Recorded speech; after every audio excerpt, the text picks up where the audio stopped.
Mafia വാഴും ദിവസവും പരമ്പര തുടരുന്നു.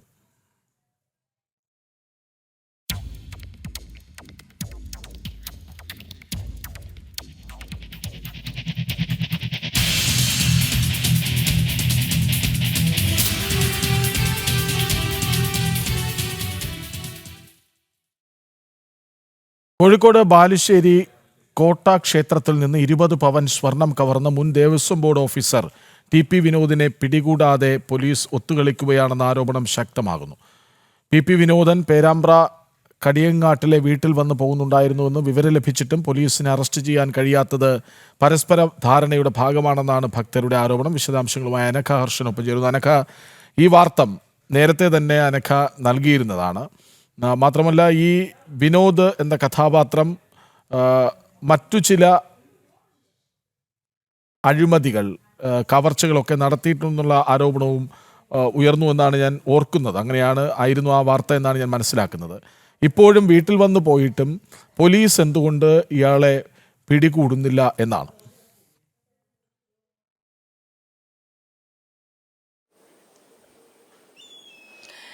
കൃഷ്ണരാജ്, ഒന്നും രണ്ടും ഒന്നുമല്ല, 20 പവൻ സ്വർണമാണ് കോട്ട പോലുള്ള ഒരു ക്ഷേത്രത്തിൽ നിന്ന് അവിടെ മുൻ എക്സിക്യൂട്ടീവ് ഓഫീസർ ആയിരുന്ന പി. വിനോദൻ എന്ന് പറയുന്ന ആൾ അവിടെ നിന്ന് സത്യം പറഞ്ഞാൽ മോഷ്ടിച്ച് കൊണ്ടുപോയത്. ഇത് കോട്ട ക്ഷേത്രത്തിൽ നിന്ന് മാത്രം നടന്ന സംഭവമല്ല, മലബാറിലെ 8ഓളം ക്ഷേത്രത്തിൽ നിന്ന് ഇത്തരത്തിൽ സ്വർണം കവർന്നിട്ടുണ്ട് എന്നതാണ്. അങ്ങനെ നോക്കുമ്പോൾ ഏകദേശം 60 പവനോളം സ്വർണം ഇയാൾ കവർച്ച ചെയ്തിട്ടുണ്ട് വിവിധ ക്ഷേത്രങ്ങളിൽ നിന്നായി. പക്ഷേ അങ്ങനെ ഒരു കേസിലെ പ്രതിയെ പിടികൂടാൻ ഈ നാളുകൾ ഇത്ര കഴിഞ്ഞിട്ടും ഈ ബാലുശ്ശേരി പോലീസ് സ്റ്റേഷനിലാണ് ഇതുമായി ബന്ധപ്പെട്ട പരാതി നൽകിയിരിക്കുന്നത്.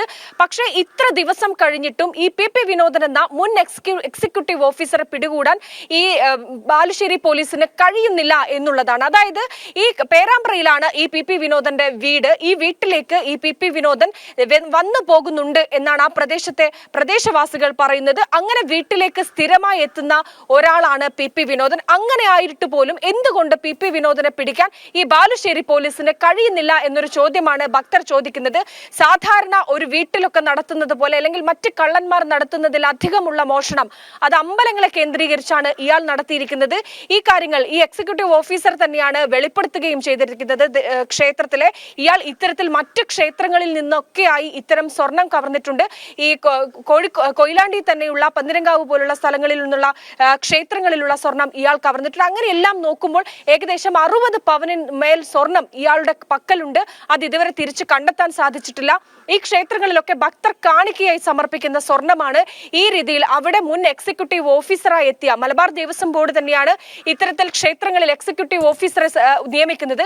അങ്ങനെ നിയമിച്ച ഒരു എക്സിക്യൂട്ടീവ് ഓഫീസറാണ് ഭഗവാന്റെ ഈ ഭക്തർ സമർപ്പിച്ച അത് ഇത്തരത്തിൽ കട്ടുകൊണ്ടുപോകുന്നത് എന്നുള്ളതാണ്. പക്ഷെ അത് തിരിച്ചു പിടിക്കാനുള്ള ഒരു നീക്കവും ഈ പോലീസിന്റെ ഭാഗത്ത് നിന്ന് ഉണ്ടാകുന്നില്ല എന്നതാണ്. ഇത് പോലീസിനെ ഇത്തരത്തിലൊരു സമ്മർദ്ദം ചെലുത്താൻ മലബാർ ദേവസ്വം ബോർഡിനും കഴിയുന്നില്ല എന്നുള്ളതാണ്. ഒരുപക്ഷെ ദേവസ്വം ബോർഡിന്റെ ഭാഗത്ത് നിന്ന് കൃത്യമായ ഒരു ഇടപെടൽ ഈ വിഷയവുമായി ബന്ധപ്പെട്ട് ഉണ്ടാവുകയാണെങ്കിൽ കൃത്യമായി പോലീസിന്റെ ഒരു അന്വേഷണം ആ നിലയ്ക്ക് പോകുമായിരുന്നു. പക്ഷേ ദേവസ്വം ബോർഡ് ഇവിടെ അനങ്ങാപ്പാറ നയമാണ് സ്വീകരിക്കുന്നത്. അതുകൊണ്ട് മാത്രമാണ് ഇത്തരത്തിലൊരു വലിയ ഗുരുതരമായിട്ടുള്ള ഒരു സംഭവം ഒരു ക്ഷേത്രത്തെ സംബന്ധിച്ച് നടക്കുന്നു. അതിനുശേഷം ആ പ്രതിയെ പിടികൂടാൻ ഇതുവരെ പോലീസിന് സാധിക്കുന്നില്ല എന്നുള്ളതാണ്. ഒരു ക്ഷേത്രത്തിലെ മാത്രം അനുഭവമല്ല, മറ്റു പല ക്ഷേത്രങ്ങളിലും ഇത്തരത്തിലൊരു തട്ടിപ്പ് നടത്തിയ ഒരു തട്ടിപ്പ് വീരനെ പിടിക്കാൻ ബാലുശ്ശേരി പോലീസിന് എന്താണ് കഴിയാത്തത് എന്നാണ് ഭക്തർ ചോദിക്കുന്നത്. മാത്രമല്ല, യുവമോർച്ചയുടെയും BJPയുടെയും ഒക്കെ നേതൃത്വത്തിൽ ഈ പേരാമ്പ്രയിലെ ഈ പി. വിനോദന്റെ വീട്ടിലേക്ക് സമരം നടത്തിയിരുന്നു. അതിനുശേഷം ഈ ബാലുശ്ശേരി പോലീസ് സ്റ്റേഷനിലേക്ക് യുവമോർച്ചയുടെ നേതൃത്വത്തിൽ വലിയ ശക്തമായ സമരം തന്നെ നടത്തിയിരുന്നു. പക്ഷേ ഈ സമരമൊക്കെ നടക്കുമ്പോൾ പോലും പോലീസോ അല്ലെങ്കിൽ അതിനുശേഷം മറ്റ് നടപടികൾ സ്വീകരിക്കാനോ തയ്യാറാകുന്നില്ല എന്നുള്ളതാണ്. ഈ പി. വിനോദൻ ആദ്യഘട്ടത്തിൽ CPMന്റെ സജീവ പ്രവർത്തകനായിരുന്നു എന്നാണ് മനസ്സിലാകുന്നത്. പിന്നീട് കോൺഗ്രസിലേക്ക് പോയി എന്നുകൂടിയുള്ള ഒരു വിവരം ലഭിക്കുന്നുണ്ട്. അതുകൊണ്ട് തന്നെ സർക്കാർ തലത്തിൽ പി. വിനോദന് ഒരു ഇളവ് ലഭിക്കുന്നുണ്ട് അല്ലെങ്കിൽ ഒരു പരിരക്ഷ ലഭിക്കുന്നുണ്ട് എന്നാണ് ഭക്തർ പറയുന്നത്.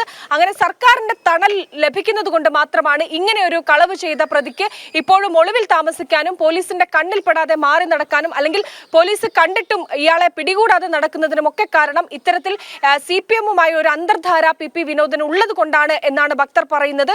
എന്തായാലും ഈ സംഭവം നടന്നതിന് ശേഷം ഇതുവരെക്കും PP വിനോദിനെ പിടിക്കാൻ, മുൻ എക്സിക്യൂട്ടീവ് ഓഫീസറെ പിടിക്കാൻ ബാലുശ്ശേരി പോലീസിന് കഴിഞ്ഞിട്ടില്ല. അത് ഗുരുതരമായിട്ടുള്ള ഒരു വീഴ്ചയാണ്. ഇനിയും ഇത്തരത്തിൽ ഈ PP വിനോദിനെ പിടിക്കാത്ത സാഹചര്യം ഉണ്ടായാൽ ഭക്തർ തന്നെ കൃത്യമായി തെരുവിലിറങ്ങി വലിയ പ്രതിഷേധ പ്രകടനങ്ങൾ നടത്തും എന്നാണ് പറയുന്നത്. കഴിഞ്ഞ ദിവസം യുവമോർച്ച നടത്തിയ സമരത്തിൽ ആ സമരം ഉദ്ഘാടനം ചെയ്തുകൊണ്ട് റൂറൽ ജില്ലാ പ്രസിഡന്റ് പറഞ്ഞത് ഇത്തരത്തിൽ ഇനിയും PP വിനോദിനെ പിടിച്ചില്ലെങ്കിൽ PP വിനോദിന്റെ വീട്ടിൽ പോയി പിടിച്ചുകെട്ടി പോലീസ് സ്റ്റേഷനിലേക്ക് എത്തിക്കും, അങ്ങനെ നിയമം കയ്യിലെടുക്കുന്നതിലേക്ക് തങ്ങളെ കൊണ്ടെത്തിക്കരുത് എന്നൊരു മുന്നറിയിപ്പ് കൂടി യുവമോർച്ച നേതാവ് നൽകിയിരുന്നു. എന്തായാലും PP വിനോദിനെ പിടികൂടാൻ ബാലുശ്ശേരി പോലീസിന് ഇതുവരെ കഴിഞ്ഞിട്ടില്ല.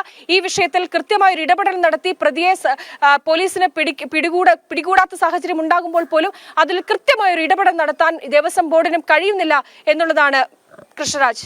ശരി, കോഴിക്കോട് ബാലുശ്ശേരി കോട്ട ക്ഷേത്രത്തിൽ നിന്ന് 20 പവൻ സ്വർണം കവർന്ന മുൻ ദേവസ്വം ബോർഡ് ഓഫീസർ വിനോദിനെ പിടികൂടാതെ ഇപ്പോഴും ഒത്തുകളിക്കുകയാണ് പോലീസ്. ഇനിയും പോലീസ് പിടികൂടിയില്ലെങ്കിൽ വീട്ടിൽ ചെന്ന് അയാളെ പിടിച്ചുകെട്ടി പോലീസിന് കൈമാറേണ്ടി വരുമെന്ന മുന്നറിയിപ്പ് ഭക്തർ നൽകുന്നുണ്ട്. വിവരങ്ങൾ നൽകുകയായിരുന്നു അനഘ ഹർഷൻ.